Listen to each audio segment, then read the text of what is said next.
Bharat express में आपका स्वागत है, आपका इस्तकबाल है। मैं हूं निसार अहमद खान। आज हम बात करेंगे 5 रियासतों में होने वाले असेंबली इंतखाबात की। इलेक्शन कमीशन ने आज बाज़ाब्ता तौर पर 5 रियासतों में तारीखों का ऐलान कर दिया है। इस सिलसिले में बात करने के लिए हमारे साथ मौजूद हैं भारत एक्सप्रेस उर्दू के एडिटर डॉक्टर खालिद रजा खान साहब। सर, आज 5 रियासतों का इंतखाबी बिगुल बज चुका है। इलेक्शन कमीशन ने तारीखों का ऐलान कर दिया है। राजस्थान, छत्तीसगढ़, तेलंगाना, मध्य प्रदेश और मिजोरम, इन 5 स्टेट में 5 रियासतों में इलेक्शन होने हैं। छत्तीसगढ़ में सिर्फ 2 मरहलों में वोटिंग होगी, 2 फेज में वोटिंग होगी। उसके अलावा तमाम रियासतों में 1 फेज में वोटिंग होगी। इंतखाबी बिगुल बजने के बाद आप अब इस तस्वीर को कैसे देख रहे हैं? अब तमाम पॉलिटिकल पार्टियां जो हैं वो पहले से ही तैयारी में लगी थीं।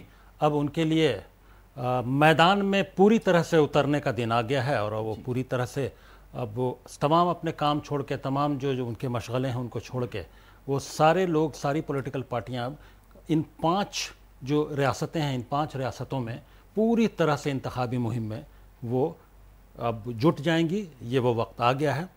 अब माहौल कैसा है, क्या है, किसको कितनी जीत मिलेगी, किस रियासत में किसकी बढ़त है, किसको कितनी सबकत किस पर हासिल है, ये तो एक एनालिसिस का मामला है। और बहुत सारे अब सर्वे भी शुरू हो गए हैं, बहुत सारे सर्वे पहले भी हुए हैं, अभी भी हो रहे हैं। तो अब उस सर्वे के हिसाब से अलग अलग जो सर्वे आ रहे हैं उसमें अलग अलग पार्टियों को अलग अलग तरह की सीटें दी गई हैं। तो हम उस पर बात करेंगे सर। अभी सी वोटर का एक पूरा ओपिनियन पोल आया है, उस पर बात की जाएगी। लेकिन उससे पहले एक खास बात ये देखने को मिल रही है कि इलेक्शन का ऐलान होते ही बीजेपी ने अपने मध्य प्रदेश और राजस्थान के लिए उम्मीदवारों का ऐलान कर दिया है। कांग्रेस इसमें काफी पीछे है, अभी तक एक भी लिस्ट उसकी नहीं आई है। दूसरी बात इसी में जोड़ते हुए चले सर कि बीजेपी ने अपने 7 एमपीज को मध्य प्रदेश में और 7 एमपीज को राजस्थान के लिए उतार दिया है।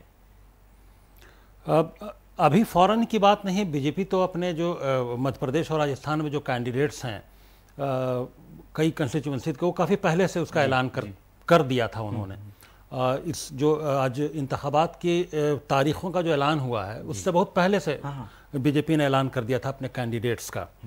अब कांग्रेस ने ऐलान नहीं किया है, इसके पीछे कांग्रेस की एक स्ट्रेटजी होगी अपनी। कोई ज़रूरी नहीं है कि इलेक्शन का में कैंडिडेट्स का ऐलान इंतखाब की तारीख आने से पहले कर दिया जाए, ये कोई ऐसा ज़रूरी भी नहीं है। ये बात होती है कि सियासत में कौन किस पर सबकत ले जाता है।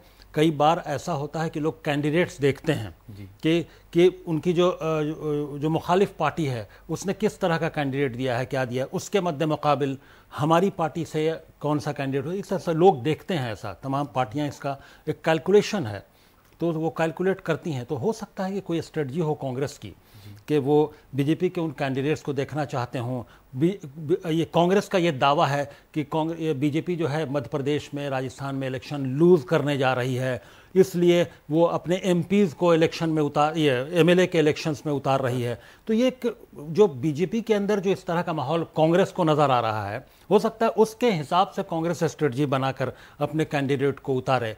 ये पॉलिटिकल पार्टी का अपना अपना स्ट्रेटजी का मामला है। जी, आज राहुल गांधी ने प्रेस कॉन्फ्रेंस की, CWC की मीटिंग थी, उसके बाद में उन्होंने प्रेस कॉन्फ्रेंस करके ख़ास तौर पर एक बीजेपी को घेरने की कोशिश की है और जो कास्ट सर्वे का मामला है इसका मुद्दा उठाते हुए कहा है कि अगर हम इन स्टेट में हम जीतते हैं, इलेक्शन जीतने में कामयाब होते हैं तो हम कास्ट सर्वे कराएंगे। लेकिन इस दौरान जो अभी सी वोटर का सर्वे आया है, सी वोटर ने एबीपी के लिए एक सर्वे किया है, इसमें राजस्थान वो लूज करते हुए नजर आ रहे हैं। इसी के साथ साथ फिर छत्तीसगढ़ में भी बीजेपी सख्त टक्कर देती हुई नजर आ रही है। इसको कई जाविये से देखा जा सकता है, इसके कई पहलू हैं। एक तो अगर सी वोटर और एबीपी का जो सर्वे है उस पर अगर यकीन करने की बात सर्वे पर तो वैसा नहीं होती है कि सर्वे में एक सैंपल होता है चंद लोगों का, गिने चुने लोगों का, उनका जो ओपिनियन होता है उसकी बुनियाद पर एक रिपोर्ट और रिजल्ट तैयार किया जाता है। खैर, अगर उस सर्वे के हिसाब से भी हम बात करें और हम तारीख़ में भी जाएं तो माजी में ऐसा होता रहा राजस्थान के लिए ख़ास तौर से कि वहाँ की आवाम जो है कभी भी एक हुकूमत को दोबारा पसंद नहीं करती है। हमेशा एक बार बीजेपी एक बार कांग्रेस, ये हम लोग जब से याददाश्त है, हम लोगों ने होश संभाला तो हमारी याददाश्त के हिसाब से ऐसा ही होता रहा है राजस्थान में। तो इस बार जो सी वोटर का सर्वे है और एबीपी का, तो ये उसी बात की तरफ इशारा कर रहा है, वही रिफ्लेक्ट कर रहा है जो माजी में होता आया है राजस्थान में। तो हो सकता है ऐसा हो, क्योंकि आवाम का मिजाज वहाँ पे ऐसा रहा कि एंटी इनकम्बेंसी फैक्टर वहाँ पर हमेशा काम करता है हर बार। तो इसलिए एक बार वो सिक्के के ऐसा पहलू है कि कभी एक बार ये एक बार वो आते रहते हैं। अब रहा मामला छत्तीसगढ़ का। छत्तीसगढ़ में अगर सी वोटर का ऐसा सर्वे है तो बीजेपी वहाँ पर कमज़ोर है, और उसको ये आंकना कि बीजेपी बिल्कुल कांग्रेस जो है वो स्वीप कर लेगी, वो झाड़ू फेर देगी, ऐसा भी वहाँ था नहीं। बीजेपी हमेशा वहाँ मजबूत भी रही है। बीजेपी की लंबे अरसे तक हुकूमत, 15 साल तक रमन सिंह की हुकूमत रही है। तो ये कैसे मान लिया जाएगा कि बीजेपी वहाँ है ही नहीं, बीजेपी वहाँ इतनी कमज़ोर है। सरकार ज़रूर कांग्रेस की बनी है, लेकिन बीजेपी कमज़ोर है। इसको सरकार बनाना और दूसरी पार्टी का सरकार में नहीं होना इस बात की तरफ इशारा नहीं कि वो पार्टी कमज़ोर है। तो इसलिए इस सर्वे की बात अगर की जाए, इस सर्वे के हिसाब से अगर हम देखें, तो इससे इनकार नहीं किया जा सकता कि बीजेपी को जो वो सीटें दे रहे हैं, बीजेपी उतनी मजबूत है वहाँ पर। अगर कांग्रेस क्या जो जिस तरह की बात राहुल गांधी ने की है CWC की मीटिंग जो दिल्ली में हुई उसके बाद, तो कि जो कास्ट सर्वे की बात की कि जिन जिन रियासतों में उन्होंने एक तरह से जो वोटर्स हैं उनको लुभाने की भी कोशिश की है कि भाई जिस रियासत में उनकी सरकार आएगी वहाँ वो कास्ट सर्वे कराएंगे। और वो पूरा इलेक्शन वो चाह रहे हैं कि जो बिहार में कास्ट सर्वे हुआ है, जो एक कास्ट सेंसस हुआ है, उसकी बुनियाद पर पूरे मुल्क में वो सिर्फ ये 5 रियासतों में वो इलेक्शन का उसको मुद्दा न बनाएं, बल्कि वो चाहते हैं कि पूरी जो लोकसभा इलेक्शन होना है वहां तक उसको। उन्होंने ये भी कहा है सर कि हम बीजेपी पर दबाव भी बनाएंगे कि वो कराए। तो वो वही बात मैं कह रहा हूं कि वो चाहते हैं कि 2024 तक ये बात गूंजती रहे और कास्ट सर्वे का मामला जो है लोकसभा इलेक्शन तक एक मुद्दा बन जाए। एक मुद्दा बनेगा ये कास्ट सर्वे का मुद्दा, जो कास्ट सर्वे जो है वो एक मुद्दा बनेगा। बिहार ने एक रास्ता दिखा दिया है, दूसरी रियासतों में ये तो कांग्रेस ने या राहुल गांधी ने कह दिया कि उनका वादा है कि वो तमाम जो इलेक्शन उनकी सरकार बनती है तो वो कास्ट सर्वे कराएंगे। लेकिन उसके बावजूद आवाम में जो मुख्तलिफ तरह के जो तबकात हैं, उनसे आवाम से भी आवाज़ एक तरह से आ रही है, और कास्ट लाइन पर लोग सोचने लगे हैं बिहार का जो कास्ट सर्वे है उसको देखने के बाद, तो आवाज़ तो उठने लगी है, उसको वो कोशिश कर रहे हैं कि उस आवाज़ को वो भुना लें। बिल्कुल सर, मध्य प्रदेश और तेलंगाना से कांग्रेस के लिए एक खुशखबरी की बात देखने को मिल रही है। जो सी वोटर का सर्वे है जिसकी हम बात कर रहे थे अभी, तो मध्य प्रदेश में कांग्रेस वहां सबसे बड़ी पार्टी बनती हुई नजर आ रही है। लगभग 120-125 सीटें वो अपने दम पर वहां जीतती हुई नजर आ रही है, जो सर्वे सामने आए। इसी तरह से तेलंगाना की अगर हम बात करते हैं तो तेलंगाना में भी कांग्रेस सबसे बड़ी पार्टी है, अक्सरियत से थोड़ा सा पीछे है। लगभग 60 सीटें वहां पे चाहिए, लेकिन 50-55 के आसपास कांग्रेस को दिखाया जा रहा है।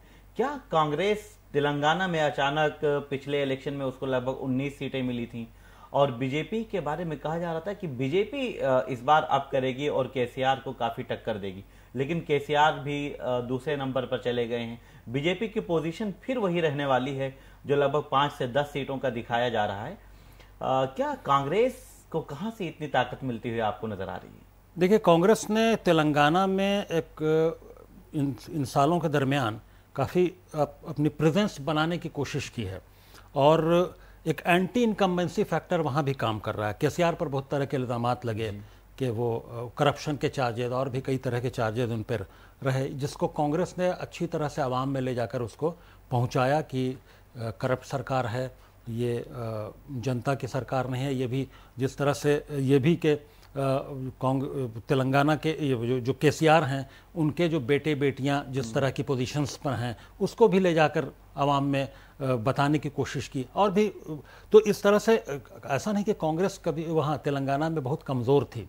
एक ज़माना था कि कांग्रेस की जो वहाँ सरकार थी बहुत मजबूत सरकार रही है, और वही तेलंगाना और जब ये आंध्र प्रदेश जब यूनाइटेड था और जब वाईएसआर जब थे तो वाईएसआर की बुनियाद पर ही 2004 में ये मरकज़ में यानी दिल्ली में यानी लोकसभा में कांग्रेस को अक्सरियत हासिल हुई थी, यूपीए की सरकार बनी थी और इसके पीछे वाहिद बड़ा फैक्टर जो था वो आंध्र प्रदेश और तेलंगाना जो यूनाइटेड स्टेट था वाईएसआर के ज़माने में, वहाँ सबसे ज़्यादा सीट लाकर उन्होंने वो दिखा दिया था कि कांग्रेस, और उन्होंने एक मजबूती दी थी जिसकी बुनियाद पर कांग्रेस लेड यूपीए की सरकार बनी थी, मनमोहन सिंह की सरकार, उसमें वाईएसआर का बहुत बड़ा रोल। तो कांग्रेस तो तेलंगाना में ये मान लेना कि कांग्रेस बहुत कमज़ोर रही है, कांग्रेस वहाँ कभी कमज़ोर नहीं है, हुकूमत से बाहर ज़रूर हो गई है कई वजूहात की बुनियाद पर। वाईएसआर के बाद, उनकी मौत के बाद पार्टी का टूटना और तमाम बहुत सारे फैक्टर्स रहे हैं, उस पर एक लंबी बहस हो सकती है, लेकिन कांग्रेस वहाँ कमज़ोर रही है। कांग्रेस ने अपने आप को रिवाइव किया है, वहाँ पर जनता के मुद्दों से खुद को जोड़ा है, इस वजह से ये सर्वे बता रहा। और कांग्रेस अभी हालिया दिनों में कांग्रेस से जो सीडब्ल्यूसी की मीटिंग हैदराबाद में, उसकी एक बहुत बड़ी वजह ये थी कि आवाम को राग़िब करना, सेंटर स्टेज में लाना कांग्रेस को कि हाँ कांग्रेस का यहाँ प्रेजेंस है, और कांग्रेस बड़ी सीडब्ल्यूसी की मीटिंग भी हैदराबाद में कर रही है। तो कुल मिलाकर एक फोकस में लाना कांग्रेस को, जिसका वो सर्वे वही बता रहा है जो वहाँ पर आमतौर पर दिख रहा है, जो हम लोगों ने भी, जो हम लोग के जो बहुत सारे जानने वाले हैं तेलंगाना में हैं, आंध्र प्रदेश, हैदराबाद में, उनकी भी राय ऐसे ही बनती दिख रही है जो ये सर्वे में दिख रहा है। हम जब बात कर रहे हैं तेलंगाना की, तो आप भी हैदराबाद में रहे हैं, खास तौर पर एमआईएम का जो गढ़ है आप वहां रह चुके हैं और आपने उसको बहुत बारीकी से देखा है। ओवैसी को आप कहां देख रहे हैं, क्योंकि उनकी वही जो 5-6 सीट लगभग फिर एक बार वही दिखाई दे रही हैं, तो क्या ओवैसी और कांग्रेस, ओवैसी और वाईएसआर के बारे में, केसीआर के बारे में कहा जा रहा है कि दोनों का अपना एक गठबंधन होता है, एक गठजोड़ होता है, आपसी तालमेल के साथ वो इलेक्शन लड़ते हैं, लेकिन जब कांग्रेस वहां मजबूती से उभरेगी, जिससे ओवैसी का बिल्कुल अभी फिलहाल 36 का आंकड़ा चल रहा है, वहां आप कैसे ओवैसी साहब को देखेंगे? ओवैसी साहब का 36 का आंकड़ा कांग्रेस से चलता है, ओवैसी साहब का 36 का आंकड़ा ज़ाहिरी तौर पर बीजेपी से चलता है, लेकिन वो ओवैसी साहब अपनी सीट बढ़ा नहीं पाते हैं। ओवैसी साहब जो 7, 8, 6 जो 7 के अराउंड, 7 से 10 के बीच में, वो उनकी सीटें हमेशा से नहीं, जब से हम लोगों को याद है तब से उतनी ही सीटें उनकी रहती हैं हैदराबाद और उसके गिरदोनवाह में, आसपास के इलाकों में, वो उतनी सीटें, उसके आगे वो नहीं।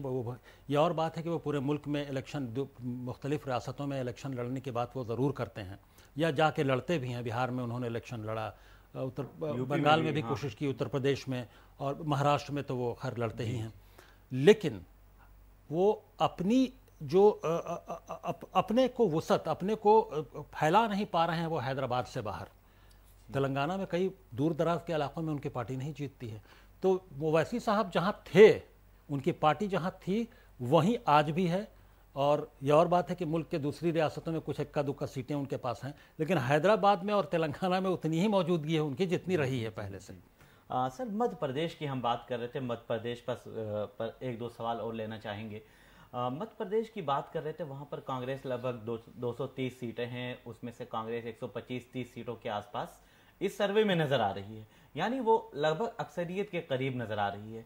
गुज़िश्ता इलेक्शन, जो पिछला इलेक्शन हुआ था 2018 में, उस इलेक्शन में भी कांग्रेस वहां पर सबसे बड़ी पार्टी बनकर उभरी थी और उसको अक्सरियत मिली थी, और सरकार भी बनी थी, कमलनाथ वजीर आला बने थे। ज्योतिरादित्य सिंधिया के जाने के बाद कांग्रेस की सरकार चली गई थी, बीजेपी की सरकार दोबारा आ गई थी। अब अगर कांग्रेस वहां पर बड़ी पार्टी बनकर उभरती है और कांग्रेस अक्सरियत में आती है, तो ज्योतिरादित्य सिंधिया को आप कैसे देख रहे हैं? क्योंकि उन्होंने कांग्रेस को खत्म करने के लिए एक जिम्मेदारी उठाई थी और उन्होंने कांग्रेस को बड़ा झटका दिया था। ज्योतिरादित्य सिंधिया फिर कहां जाएंगे? ज्योतिरादित्य सिंधिया का क्या होगा अगर बिलफर्ज अगर कांग्रेस की हुकूमत वहाँ बनती है, वो कितनी बन पाती है? वो अक्सरियत के करीब रहती है, अक्सरियत के करीब रह के भी हुकूमत बन पाती है या नहीं बन पाती है? ये पिछले बार सबने देखा है मध्य प्रदेश में कि कांग्रेस की हुकूमत बनी और फिर अक्सरियत के करीब रह के भी हुकूमत हाथ से निकल गई। तो बहुत सारे फैक्टर्स हैं उसके। और जो जहाँ तक आप सवाल था कि ज्योतिरादित्य सिंधिया का क्या होगा, ज्योतिरादित्य सिंधिया के साथ जितने उनके जो अरकान, उनके जो हिमायत करने वाले लोग हैं, उनके जो सपोर्टर्स हैं, वो उन्होंने भी साथ में बीजेपी ज्वाइन किया था। उसमें से बड़ी तादाद ऐसी है जो बीजेपी छोड़कर कांग्रेस में जा चुकी है। ज्योतिरादित्य सिंधिया के बारे में कहा जाता है कि वो जितनी बड़ी फोर्स के साथ, जितनी बड़ी स्ट्रेंथ के साथ उन्होंने ज्वाइन किया था बीजेपी, अब वो वहाँ अकेले पड़ गए हैं। तो इससे अंदाज़ा लगाया जा सकता है कि आइंदा बीजेपी में अगर कांग्रेस की हुकूमत बनती है, ज्योतिरादित्य सिंधिया का वहाँ पर क्या कद होगा बीजेपी में, क्योंकि उनके तमाम जो हामी हैं वो उनको छोड़कर दोबारा कांग्रेस में वापस जा चुके हैं। सर, आखिरी सवाल इससे मुताल्लिक हम लेना चाहेंगे। शिवराज सिंह चौहान, तवील तजर्बा है उनका, काफ़ी लंबा तजर्बा हो गया, 4 बार वज़ीर आला बने, 4 बार मुख्यमंत्री की कुर्सी पर फायज हुए हैं। तो अब क्या उनके जाने का वक्त आप देख रहे हैं, या फिर बीजेपी उनकी जगह पे किसी और चेहरे को प्रमोट करेगी? तो आप किसको देख रहे हैं वहां पर? देखिए, कैलाश विजयवर्गीय का नाम, कैलाश विजयवर्गीय काफ़ी दिनों से उनकी ख्वाहिश भी है और एक बड़ा चेहरा है मध्य प्रदेश के। तो हो सकता है, क्योंकि इतने लंबे अरसे तक वज़ीर आला रहने के बाद बहुत सारे फैक्टर्स होते हैं। हालांकि अब एंटी इनकम्बेंसी फैक्टर भी बहुत बड़ा है वहाँ पर मध्य प्रदेश में जो काम कर रहा है, और बहुत सारे करप्शन के चार्जेस, करप्शन के इल्ज़ामात लगे हैं। हो सकता है कि कांग्रेस उनको भुनाकर और उसी बुनियाद पर आगे बढ़ने की उसकी कोशिश है, जो तमाम कैंपेन पहले से जो इस तरह का कैंपेन चला रही है कांग्रेस। तो इन तमाम को काउंटर करने के लिए हो सकता है कि बीजेपी कैलाश विजयवर्गीय को, चूँकि एक बड़ा चेहरा है मध्य प्रदेश के, वो उनको आगे कर सकती है, क्योंकि बीजेपी को वहाँ हुकूमत बनानी है। शिवराज सिंह चौहान का अगर इमेज उसको लगता है कि वो उससे ज़्यादा फ़ायदा नहीं हो रहा है, और कैलाश विजयवर्गीय को का चेहरा आगे करके अगर बीजेपी की हुकूमत बन सकती है, तो बीजेपी को ये करना भी चाहिए। जी ठीक है, बहुत शुक्रिया सर बात करने के लिए। इलेक्शन कमीशन ने 5 रियासतों के लिए तारीखों का ऐलान कर दिया है, और उसके लिए पूरी तैयारियां चल रही हैं। बीजेपी ने अपने उम्मीदवारों का ऐलान भी कर दिया है। कांग्रेस अभी इस सिमत में थोड़ी सी पीछे नजर आ रही है। बहरहाल इस सिलसिले में हम बात करते रहेंगे और आगे की तमाम जानकारियां आप तक पहुंचाते रहेंगे। आप हमारे साथ भारत एक्सप्रेस उर्दू के साथ जुड़े रहें। आप हमारे पेज को लाइक करें, सब्सक्राइब करें। शुक्रिया।